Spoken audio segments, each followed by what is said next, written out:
Değerli izleyicilerimiz, Almanya'da pek çok eyalette şu anda kısıtlamalar geriye geldi.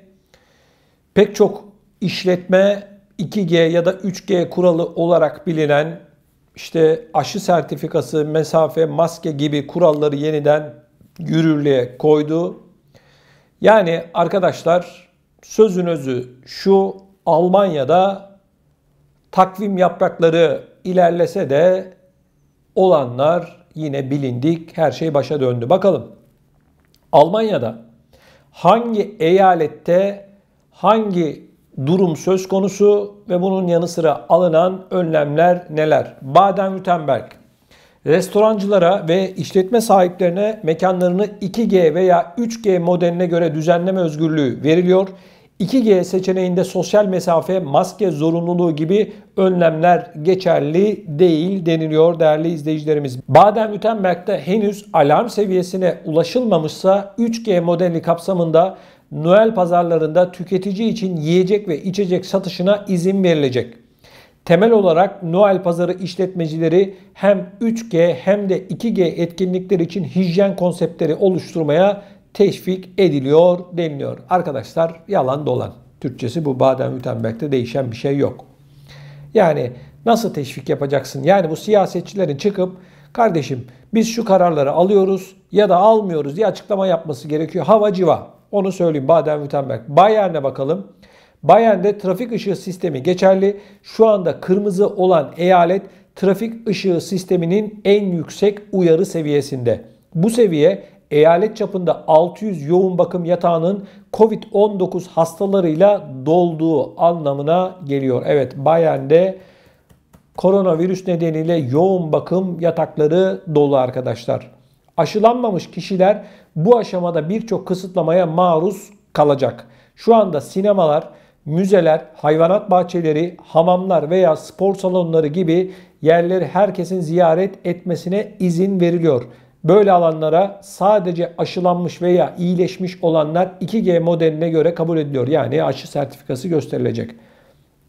Kuaförler, işletme sahipleri ve otelciler 3G modeline göre misafir ve müşteri kabul edebilir. Bu nedenle 12 yaşından büyük kişiler için bir PCR testi gerekiyor. Noel pazarları ile ilgili Bavyera'da henüz belirli bir karar verilmiş değil. Evet değerli izleyicilerim, maalesef tablonun daha da ağırlaştığını görüyoruz. Peki Berlin restorancıları ve organizatörleri 3G veya 2G modelini uygulama konusunda özgür bırakılıyor. Eyalet hükümeti perakende satış, kilise hizmetleri veya seçimler gibi temel tedarik alanlarının 2G modelinden hariç tutulduğunu da belirtiyor. Spor salonları, hamamlar, sinemalar veya tiyatrolar gibi tesisler 2G modelinden muaf deniliyor. Berlin'de işletmeciler veya tesis sahipleri ziyaretçiler için test veya aşı zorunluluğuna kendileri karar veriyor. Ayrıca Berlin işletmecilere Noel pazarları için 2G veya 3G kısıtlamalarını seçme özgürlüğü tanıyor. Temelde olan birkaç kural ise şundan arkadaşlar: piyasa için bir koruma ve hijyen konsepti oluşturulmalı deniliyor. Her stand işletmecisi kendi hijyen konseptini sunmalı. 3G modeli için mesafe kurallarına uyulmalıdır. 3G kapsamında maske zorunlu. Biliyorsunuz 2G'de değil ama 3G'de maske zorunlu. Ziyaretçilerin iletişim bilgilerinin kaydedilmesine gerek yok deniliyor. Brandenburg şu anda mevcut korona kurallarının sıkılaştırılmasını tartışıyor. Nihai karar önümüzdeki günlerde verilecek. Ancak mevcut duruma bakıldığında diskolar, klaplar ve festivallere gelecekte sadece aşılanmış ve iyileşmiş olanlar gidebilecek gibi görünüyor. Şu anda restoran ve otellerde 2G modelinin uygulanması tartışılıyor. Evet. Brandenburg eyaleti 2G modeline göre daha fazla özgürlükle mi yoksa 3G altında mevcut kısıtlamalarla mı çalışmak istediğine karar vermesi için işletme sahiplerine ciddi anlamda özgürlüğü veriyor. Onların karar vermesini istiyor. Noel pazarlarında da benzer bir durum söz konusu. 3G'ye uygun olarak ziyaretçiler alanda birbirleriyle mesafeyi korumalıdır deniliyor. Ancak Maske yükümlülüğü geçerli değil, ancak Noel pazarları işletmecileri 2G modelini seçerse bakanlığa göre mesafe zorunluluğu da kaldırılacak. Bremen, evet bakalım Bremen'deki durum nedir? Pandemi kontrol altına almak için 0'dan 3'e kadar olan 4 uyarı sistemi uygulanıyor. Bremen şu anda düşük hastaneye yatış oranı nedeniyle bu rakam 0'da. Yani alarm durumu yok. Bremen Senatosu katı kurallar yerine Noel pazarları için daha geniş alanlara ve daha az kamu trafiğine güveniyor. Bu nedenle pazarlarda toplamda %10 daha az tezgah olmalı deniliyor. Sıcak şarap tezgahlarına daha fazla yer verilmelidir yorumu yapılıyor. Henüz 3G modelini uygulama kararı da alınmış değil.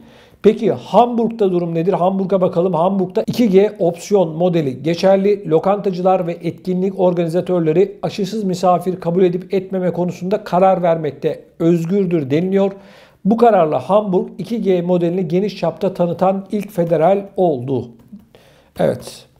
Hamburg Senatosu artan enfeksiyon sayısından endişe duyuyor ve korona kurallarının sıkılaştırmasını da istiyor. Senato sözcüsü yapmış olduğu açıklamada yoğun bakım ünitelerindeki vakalar daha da kötüleşirse zorunlu bir 2G modelinin tüm alanlara yaygınlaştırılacağını ifade etti.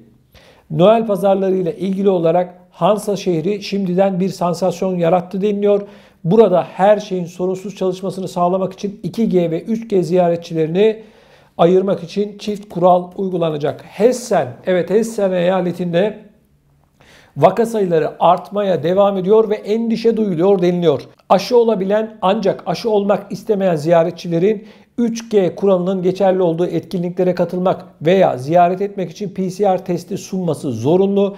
Noel pazarı için henüz net bir karar alınmış değil. Mecklenburg, Batı Pomeranya, bakalım durum nedir? 2G opsiyon modeli Mecklenburg Batı Pomeranya'da geçerli.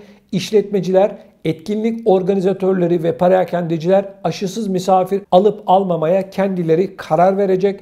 Mecklenburg Batı Pomeranya Eyaleti Sağlık Departmanı ve sorumlu yetkililer Noel pazarlarının açılması için bir güvenlik konsepti geliştirmek için bir çalışma başlattı. Önümüzdeki günlerde bunu açıklayacaklar. Aşağı Saksonya etkinlikler için korona kurallarını düzenlemeye başladı. 1000 veya daha fazla kişinin katılacağı büyük organizasyonlarda 2G kuralı geçerli. Restoran işletmecilerinin ve etkinlik organizatörlerinin 2G modeline göre misafir kabul edip etmeyeceklerine kendileri karar verecek deniliyor. Uyarı düzeyi 2, hastaneye yatış oranı 8, enfeksiyon insidansı 100 veya yoğun bakım doluluk oranı %10'dan fazla ise 2G kuralı uygulanacak. Eyalet hükümeti Noel pazarları için opsiyon olarak 3G modelini sunuyor. Tezgah sahipleri bunun daha sonra hangi çerçevede izleneceğine kendileri karar verebilecek deniliyor. Yani vatandaşa bırakmışlar. Kuzey Ren-Vesfalya, bakalım Kuzey Ren-Vesfalya'daki durum nedir? 3G kuralı Kuzey Ren-Vesfalya'da hala geçerliliğini koruyor. 2500'den fazla ziyaretçinin katıldığı büyük açık hava etkinlikleri için mevcut yönetmelikte bir 3G kuralı sunuluyor, modeli sunuluyor. 3G modeli Noel pazarları için de geçerli olacak. İşletmecilerin bu düzenlemeleri kontrol etmeleri gerekiyor deniliyor. Rheinland-Pfalz, bakalım Federal Rheinland-Pfalz eyaleti aşısız insanları sosyal hayattan dışlama kararı aldı. Başbakan sözde 2G Plus modeline güveniyor. Testi negatif olan kişilerin buradaki eğlence tesislerine girmelerine izin verilse de enfeksiyon durumuna bağlı olarak ülke aşılanmamış kişilerin sayısını azaltmayı hedefliyor. Rheinland-Pfalz eyalet hükümetinin web sitesinde güncel bilgilere göre açık havadaki Noel pazarları için özel koruyucu önlemler uygulanmayacak. Ancak kapalı alanlardaki tezgahlar için aşı belgesi veya negatif test istenecek. Evet, Saarland, bakalım durum nedir? Sağlık Bakanı yapmış olduğu açıklamada şu anda bir 2G kuralı gerekli değil dedi. Bunun nedeni %73.8'i tam aşılı olan eyalette aşı oranının yüksek olması olarak gösterildi. Saarland için şu anda geçerli olan düzenleme kabul edilirse bu yıl özel korona düzenlemeleri olmadan açık hava Noel pazarları gerçekleştirilebilecek deniliyor. Saksonya'ya bakalım. Saksonya'daki durum nedir? Saksonya eyalet hükümeti aşılanmamış insanları tamamen dışlamaya karar veren ilk federal eyalet oldu. Ülkede 2G kuralı halen geçerli. Saksonya'da şu anda çok yüksek insidans oranına rağmen bu yıl Noel pazarlarının yapılmasına izin verilecek. İşletmeciler önceden uyarı ve yoğun bakım yataklarının kapasite kullanımına bağlı olarak Noel pazarlarındaki alanları ayırmalıdır deniliyor. Saksonya-Anhalt. Saksonya-Anhalt'ta 2G opsiyon modeli hala geçerli. Restorancılar ve organizatörler aşılanmamış misafirleri kabul etmek isteyip istemediklerine kendileri karar verecekler. Bakalım diğer eyaletlere durum nedir? Thüringen. Şu anda Thüringen'de 2G ve 3G Plus karışımı hala geçerli. Thüringen'in en yüksek uyarı seviyesi 3'te. Negatif hızlı test göndermek artık yeterli değil. Bu seviye 7 günlük vaka sayısının 200'ün üzerinde olması, hastaneye yatış oranının 12'nin üzerinde olması ve yoğun bakım ünitelerinin kullanımının %12'nin üzerinde olması durumunda geçerli deniliyor. Şimdi bakın değerli izleyicilerim, şunu net olarak söyleyebiliriz. Şimdi Almanya'da bir kararın herkes tarafından uygulanması da söz konusu değil. Yani her eyalet ayrı bir telden çalıyor. Biri başka bir şey söylüyor, biri başka bir şey söylüyor. Yani bu eyaletleri yönetenler de, federal hükümeti yönetenler de, federal sağlık bakanları da, eyaletlerin sağlık bakanları da, senatörleri de, osu da, busu da arkadaşlar ne yaptığını bilmiyor. Çünkü her şey başa dönüyor. Ben Hatice'ye değil neticeye bakıyorum. Almanya'da günlük vaka sayıları 50 bin civarına eğer geldiyse bir başarıdan, bu kriz yönetiminin doğru düzgün bir şekilde yapıldığından bahsetmek mümkün değil. Vatandaşa şimdi çıkmışlar 2G, 3G, 3G Plus gibi birkaç şey söylüyorlar. Bunları yapacaksınız. Size bırakıyoruz. Yok bırakmıyoruz. Yok aşı olanlar, yok test olanlar, olmayanlar. Yani işi matematiğe çevirdiler. Matematiğin en zor konularından bir tanesi mesela ne diyelim? Algoritma vardır. İşte geometride üçgenlerin bilmem iç açılarının hesabı vardır. Vatandaşı sanki böyle matematik, geometri sorusu çözer hale getirdiler. Ya bir karar almayı bile beceremiyorlar. Yasaksa yasak de kardeşim. Bunu da şunun için söylüyorum. Alınan onca karara rağmen, bu kadar karara rağmen vaka sayıları hala artmaya devam ediyor. Yani bu az önce sizinle paylaşmış olduğum kısıtlamalar, engellemeler ya da tedbirlerin hiçbir anlamının olmayacağını önümüzdeki günlerde göreceksiniz. Çünkü vaka sayıları patlayacak, hastanelerde, yoğun bakımlarda yatan insanların sayısı artacak.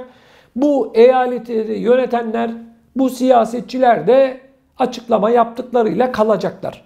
Biliyoruz, gördük, başarısızlar arkadaşlar. Bu sadece Almanya'da değil, Avrupa'nın tamamında böyleler. Sürü psikolojisi, biri bir şey diyor, öbürü başka bir şey söylüyor. Vatandaş da doğal olarak soruyor, kardeşim bu sıkıntı ne zaman bitecek? Bugün mü, yarın mı? Ya da bilmiyorsanız çıkıp deyin ki biz bilmiyoruz kardeşim, bu iş Allah'a havale ettik, Allah'ın dediği olur deyin, çıkın kenara, vatandaş da başının çaresine baksın kardeşim. Bu nedir ya? Bu nasıl bir rezilliktir ya? Her eyalet başka bir telden çalıyor. Sanki her biri ayrı bir devlet. Sanki bu eyaletler arasında gümrükler var. İnsanların girmesi çıkması yasak. Oradaki hasta buraya gidecek, oradaki buraya gidecek. Hangi kural, hangi Noel pazarı? Şimdi de arkadaşlar Noel pazarında böyle mi olsun, olmasın mı? Yok 2G, yok olmadı 3G, yok o da olmadı 3G Plus kuralları uygulansın. Maske, mesafe, test ne varsa işin içerisine sokmuşlar arkadaşlar.